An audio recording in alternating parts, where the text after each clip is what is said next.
guys, what's up? It's Joe Raiti from Raiti's Rides. We are here at the 2024 edition of the Miami Auto Show. I was walking by the Chevy booth and I was dragged all the way to this spot right here. Why? Obviously, it's because of this car. This is the all-new 2025 C8 ZR1. But before we get into this iconic nameplate back again on a Corvette, let's talk about what's going on here. For most Corvette aficionados, you go back to 1970, believe it or not, the C3 Corvette had a special trim known as the ZR1, Zora's Racer. And that car had some special bits and pieces to help owners that wanted to go out on the racetrack with their vehicles. Fast forward to 1990, I was in 8th grade. That was really where we see the ZR1 nameplate take center stage, known as King of the Hill. It was a car that Chevrolet was working on for quite some time that revolutionized the way people looked at the Corvette. Not only did it compete well against Lamborghini, Ferrari, and Porsche, but it also used a new engine platform with that 32-valve overhead cam V8 known as the LT5. Fast forward to this model year, 2025, we have what's called the LT7. Now, what I want to find out is if you're looking for a supercar, there's many to choose from, but has the ZR1 taken the top dog place when it comes to which ones you should be choosing? Let's go ahead, let's dive into our convertible ZR1. First time you can get a convertible, well, technically second time if you're not counting the C7. Second time you can get a convertible ZR1. Let's go ahead, let's dive in and see, is it that ultimate supercar? Right off the bat, it's a new color for 2025 called Hysteria. It may look black on your phone or your Apple Watch that you're watching us on right now, but this is actually a cool purple hue of color. It does have metallic flakes, so when you go outside in the Miami Beach, Florida sun, it's gonna sparkle like a purple gem.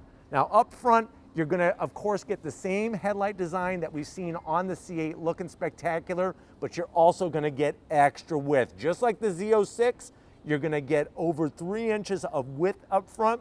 The whole front fascia is specific to ZR1, so you have these massive corner air curtains that are gonna bring your air into those massive vents with the heat exchangers behind them. You get standard carbon fiber splitter. The rest of this is carbon flash metallic. So we have our Hysteria color, that purple, with the carbon flash metallic and carbon fiber splitter. As we come across that low slung nose, such a stealth fighter, it looks like it was taken right off of a C8R race car. So we have our iconic cross flags. That goes back to 1953.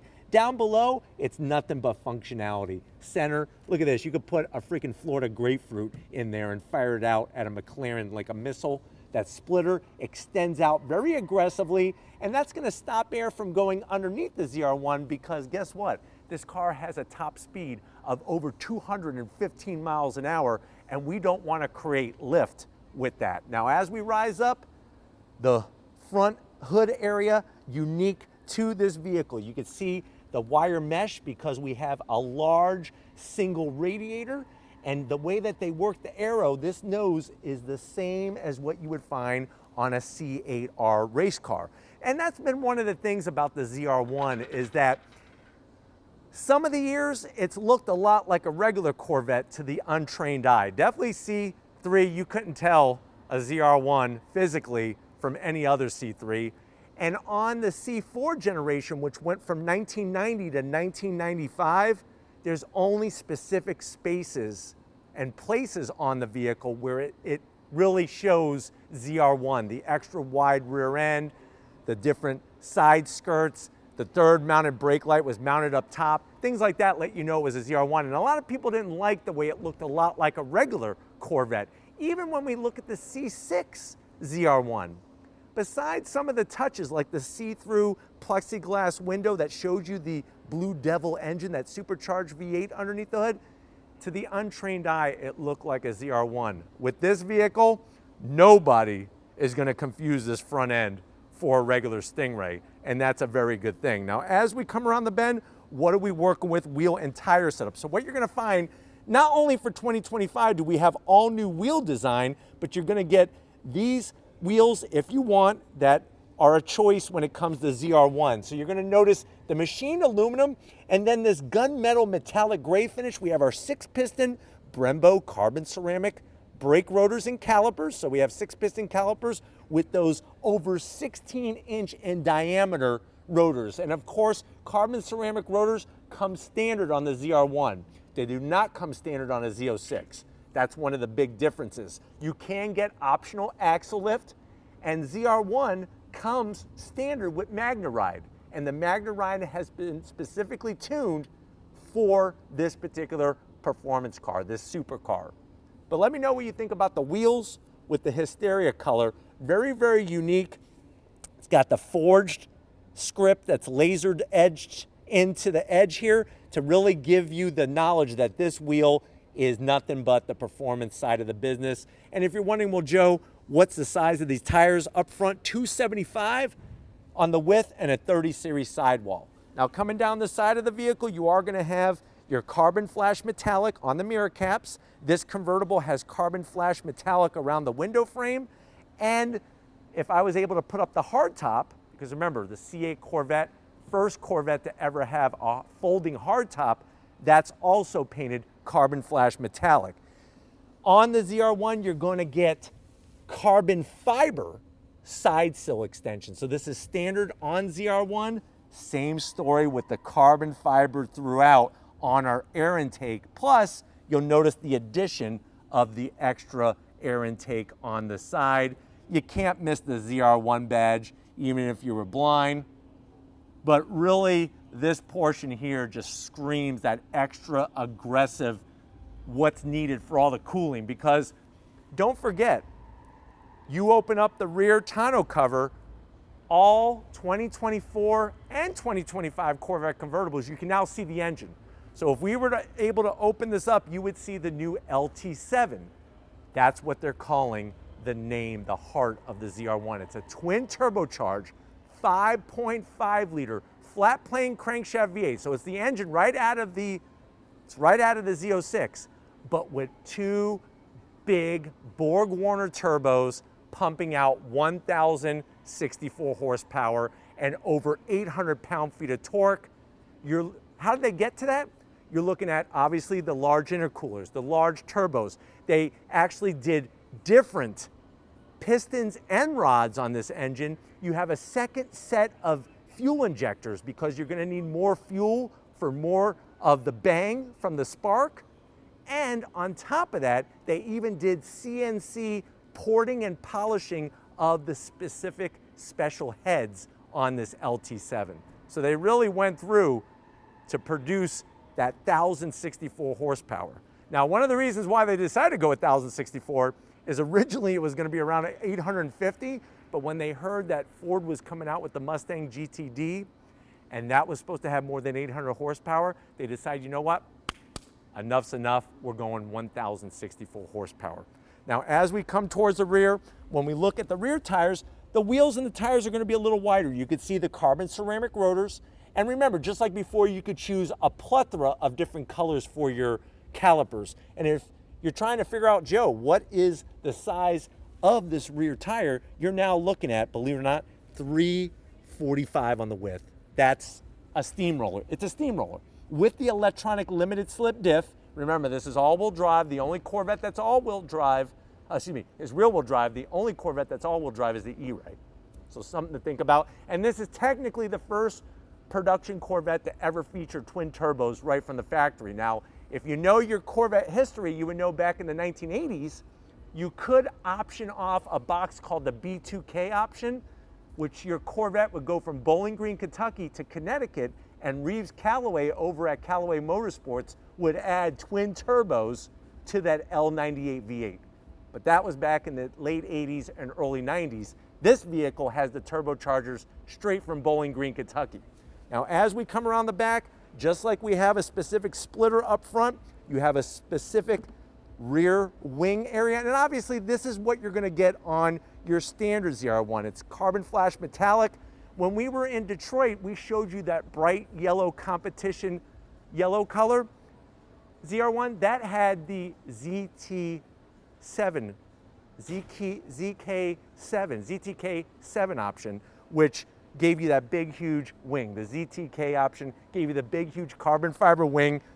That is gonna give you a lot of other extras on top of that. Now, as we drop down, rear end looks a lot like a Z06. So you got your LED lighting, those fender vents in the back. I love the way they have the quad tip exhaust, just like the Z06. This one has the polished tips. Obviously, you could get black tips as well.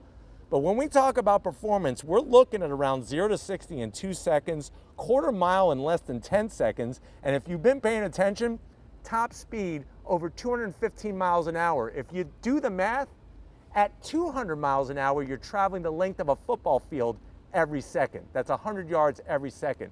This will go faster than 200 miles an hour. But let's get inside and see if Chevrolet is still bringing that high-end fit and finish like they have for the C8 on this C8 ZR1. All right, guys, back inside this drop-top C8 ZR1. It's one of those things that I wanted to do a separate review of just this Hysteria purple colored ZR1 convertible because we focus so much on that ZTK track edition with the competition yellow. No official pricing yet.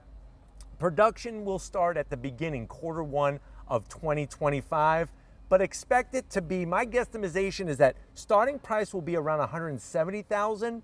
And if you go all in with the ZTK option, that track package, I think you're gonna be looking around $210,000, $215,000. But if you compare that to a McLaren 720, 740, whatever they got now, you compare that to a Ferrari 296 GTB, a Lamborghini Huracan STO, you're gonna be paying mucho dinero. I've been using a little Spanish here while I'm in Miami. Mucho dinero for those vehicles. But let's see how this one is optioned and if you're gonna like it, this color combo. So without further ado, to the door panels. Love the way they're bringing more colors. So you have the black leather material with that tan contrast stitching, and then you have the tan leather. Carbon fiber, nicely spilled right where the window controls are. More stitching, great design, the Bose sound system, and then a door pocket large enough for easily 3 Costco hot dogs. And you're probably gonna need the Costco hot dogs because after spending this kind of money on the ZR1, that may be the only way that you're able to eat is a $1.50 hot dog from Costco. More stitching, the two-tone. Let me know how you feel about the tan. I think it gives it a nice pop. I could see somebody going down Miami Beach, cruising down the highway in this thing. You're still gonna get your 8-inch infotainment system like before. With this one has the optional performance data recorder, Google Maps, Amazon Alexa. We have the waterfall of the buttons for your dual climate control, heated seats, ventilated seats, the whole shabam. You have your finger controls for your Tremec 8-speed dual clutch transmission that has been reinforced to handle the power and the torque, and there's carbon fiber everywhere, even under your mode selector switch. Speaking of modes, when you go into your different modes, I love it's like a freaking video game. Look at this. Who wants to race me in Forza? I'm driving the ZR1. What are you gonna drive? Oh, the Mustang GT? Go ahead, you can drive that. Waterfall of the switch gear. Now, when it comes to the center console, I could only open it up my way, and right now it's actually locked. You do have your wireless charger right behind you with the ZR1 badge and the center speaker, and then the competition spec style seats. Only differences, they're full leather with the carbon fiber, one-piece back, the Corvette badge. Look at the bolstering. Electric assist for the passenger, electric assist for the driver.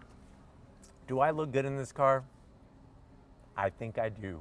But why don't you come over here to the business end? I want to show you behind the D. Well, I want to show you the D, but it's actually the D-shaped steering wheel in this ZR1. All right, guys, business time behind the wheel. I have this ZR1 wrapped around me like an isotoner glove.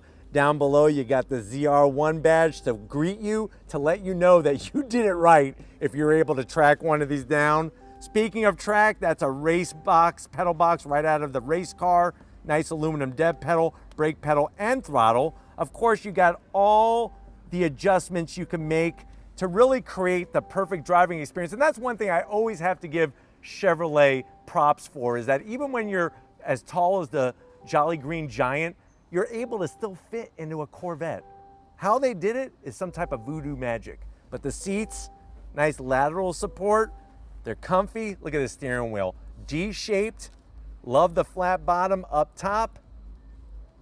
Give it that unique shape with the ZR1 badge. Of course, the carbon fiber on the paddles, even carbon fiber around the gauge cluster. And unfortunately, the gauge is timed out on us. It is okay because we can't drive it anyways, but you have your large digital display.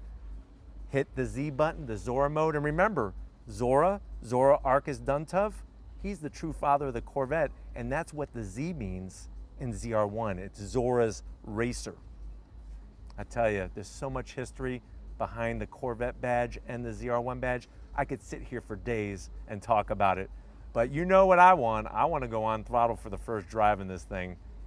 That isn't time yet. I can't wait to see what racetrack Chevrolet picks.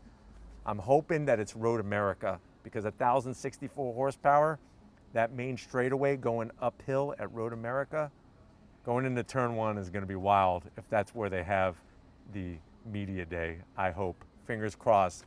But why don't we go ahead?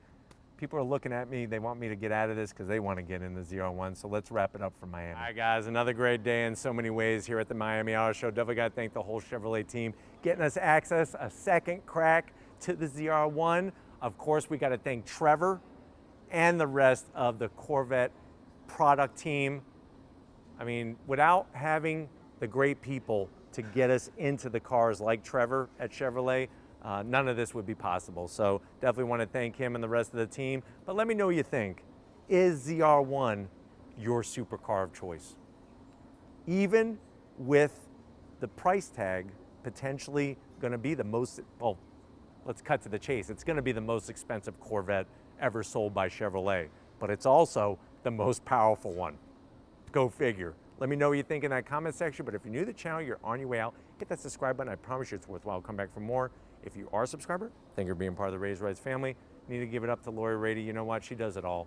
She not only handles the camera, but she's also behind the scenes making sure that everything happens the way that it's supposed to happen. So thank you, Lori, for just going the extra distance. And just like always, guys, I'll see you on the next ride.